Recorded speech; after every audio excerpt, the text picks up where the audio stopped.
All right, let's go over 9.2 for you guys. My computer's moving kind of slow. Not sure what's going on with that. But let's talk through respiratory system and just how it actually works. So if you guys will turn to section 2 of your PowerPoint, should be on maybe page 5.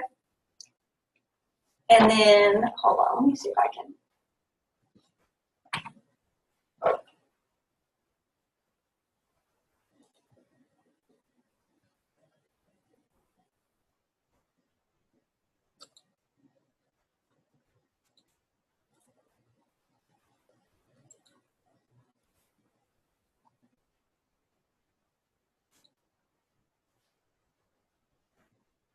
All right, let's try now. Maybe it'll.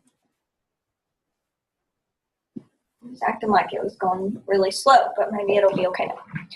Okay, so you guys can turn to this, and then also in your books, you can turn to page 311, 310, 311. We're going to talk about just how breathing really works today. So make sure you're paying attention. Make sure you take some notes. We'll go from there. All right, so starting on page 310 is kind of where we are. Says gas exchange is done through a process called respiration or breathing. And so whenever you hear that word respiration, just think breathing, right? Breathing in oxygen, breathing out carbon dioxide for the most part. There's a mixture of oxygen in our carbon dioxide, and there's a mixture of carbon dioxide in our oxygen. So it's not 100% either direction. But that's what you're talking about when you hear that word respiration. Okay, and then we'll talk about the rest of these as well. So it says air always moves from an area of higher pressure to an area of lower pressure, which makes sense, right? It moves down. It's that gradient for pressure. So 4 things are involved. First one is pulmonary ventilation. Remember, when you hear that word pulmonary, think lung.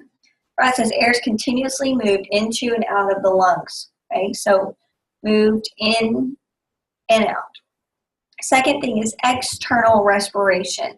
So this literally is the exchange of oxygen and carbon dioxide between the outside air and our blood. So this is what happens in the alveoli in the lungs. Okay? That's external respiration. Respiratory gas transport. This is where oxygen and carbon dioxide are transported through the bloodstream. That's the purpose of blood, right, is to carry oxygen. And then the last one is internal respiration, and this is where you have that exchange that takes place, the gas exchange that takes place between your blood and then your body tissues. Okay, so that's where oxygen leaves the bloodstream and goes into the tissues, and then carbon dioxide leaves those tissues and goes into the bloodstream. So those are the first, those are the 4 things that really make up respiration. This chapter, we're pretty much just going to talk about pulmonary ventilation and external respiration. That's basically all that we are going to talk about in this chapter. All right, Boyle's law. So it says, as the volume of a gas increases, the pressure of the gas decreases. It says that they're inversely proportional. And we're going to look at this a little bit more. Look at page 311. I'm just going to read that little section. It says, Boyle's law states that the volume of a gas is inversely proportional to its pressure. In simpler terms, as the volume of a gas increases, the pressure decreases. Boyle's law affects breathing because of differences between atmospheric air and intrapulmonary air pressure. So your atmospheric air pressure and what's inside of our lungs, the air pressure there. So that changes depending on how we're oxygen and carbon dioxide, the movement of those two. Excuse me. It says at rest, both atmospheric and intrapulmonary, intra means inside, intrapulmonary air pressures are 760 millimeters of mercury. When these are the same, it says lung volume, or the amount of air in the lungs, does not change. Okay, so when atmospheric pressure is the same as what's inside of our lungs, nothing happens. There's no movement. There doesn't have to be movement because the pressure is the same. For the lungs to be able to take in air, the intrapulmonary pressure must be less than the atmospheric pressure. So what we're saying is it has this kind of like a sucking idea to it, right? If you pull pressure, you put pressure on something. For example, if I had this water bottle,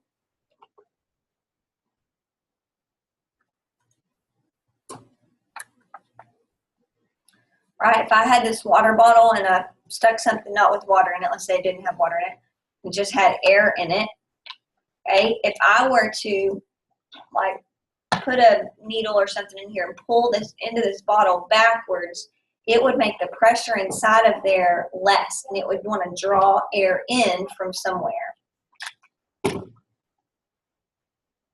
Okay.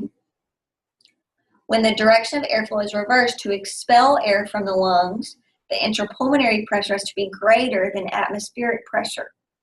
So if you're exhaling, then that means their pressure in our lungs is higher than the pressure in the atmosphere. Okay? So our lungs don't just depend on our diaphragm as a muscle. It also depends very much on the pressure in the air. That's why your breathing changes some when you go to really high altitudes, because the oxygen levels are different and the atmospheric pressure is different. So those are some things to consider. Makes sense.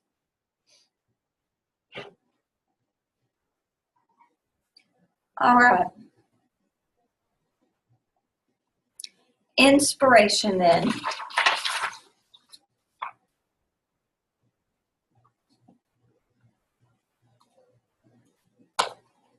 All right, inspiration or inhalation. Okay, so it's inspiring, it's breathing air in.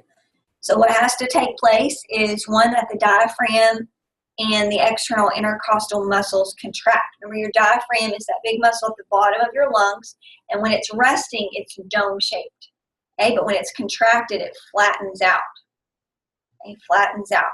And intercostal muscles, remember, inter means betweens, and costo is ribs. So that's your external intercostal muscles also contract, which kind of pulls your chest up, right, and opens it up so that you can breathe air in. The thoracic cavity expands, right? It makes an open, right? So your thoracic cavity expands. It opens up. And what happens is you've got less volume, you've got more volume space, I guess, but less pressure because the same amount of air is in there. So it says pressure decreases, pulling air inside. So because that pressure is less, right, because the space is bigger, think about how, right, breathe in, your chest cavity gets bigger, and the pressure is decreased because you got this amount of space that has the same amount of air it had in it before. So it sucks air in, works by that pressure, pulls air down into our lungs because it's trying to equalize to the atmosphere.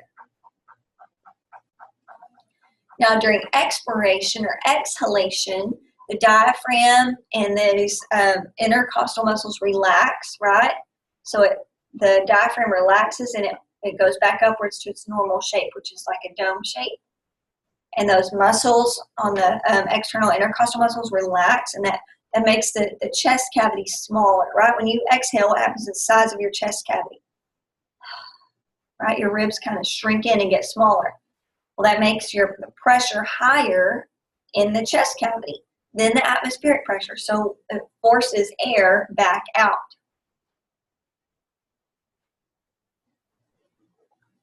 No muscle is required at all to exhale. It doesn't take any muscle. Nothing's contracting. Notice everything's relaxed.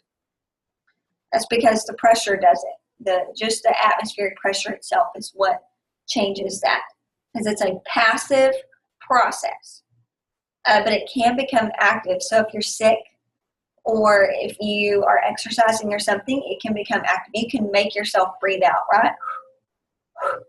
You can make yourself do that and use muscles. But when you're just breathing normally, you don't have to breathing in and out is you don't have to use muscles to breathe out on a normal basis.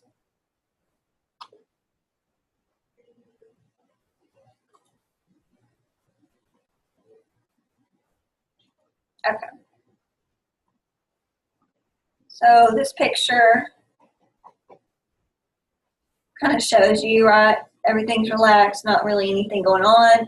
Air pressure inside's the same as the outside. So when you breathe in, right, chest cavity gets bigger, which means the pressure goes down, which pulls air in because the pressure outside is higher than the pressure that's inside, so it's going to push its way. It's kind of like when we talked about osmosis, except osmosis is just with water, but this is still moving down its concentration gradient.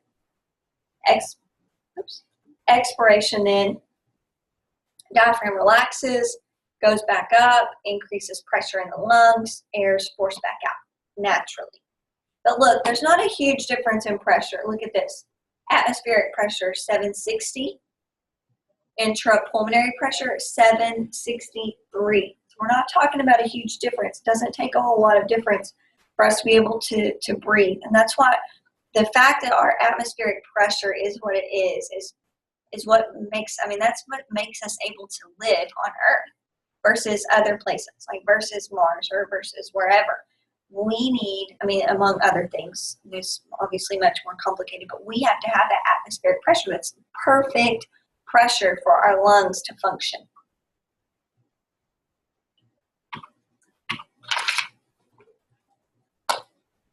All right, non-respiratory air maneuvers.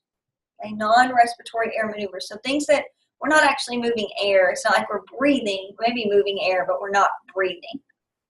Okay, so first one is a cough. We need clear dust or debris, right, from our lower respiratory tract. So remember, our lower respiratory tract is like trachea and down. So deep breath closes the epiglottis, and then a forceful exhalation, right? And then you cough. A sneeze is a need to clear the upper respiratory passageways. So upper respiratory. Uvula closes off the oral cavity and routes air through the nose. Hiccup, this is an irritation of the nerves that cause the diaphragm muscle to spasm. So it literally is a spasm in your diaphragm. Sudden inspirations against the vocal cords of a closed glottis can cause the hiccuping sound, right? So it's forcefully just sucks back in, and that's what causes that sound because it's moving your vocal cords. A yawn, it says it's thought to be caused by a need for increased oxygen in the lungs. Prolonged deep inspirations. It's just like a big, like an alarm clock, or not an alarm clock, but just like a big gulp of air, right, for your alveoli.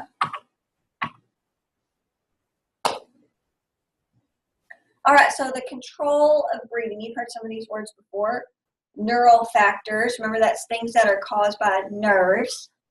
Okay, so the pons and the medulla oblongata, these two parts of your brain, those should sound familiar, I hope they do, that they work together and make your breathing really smooth and very rhythmic, right? You're not gasping for air all the time, or you're not having to think about, how many times have I breathed this minute, right? You just breathe, and that's those parts of the brain make that work.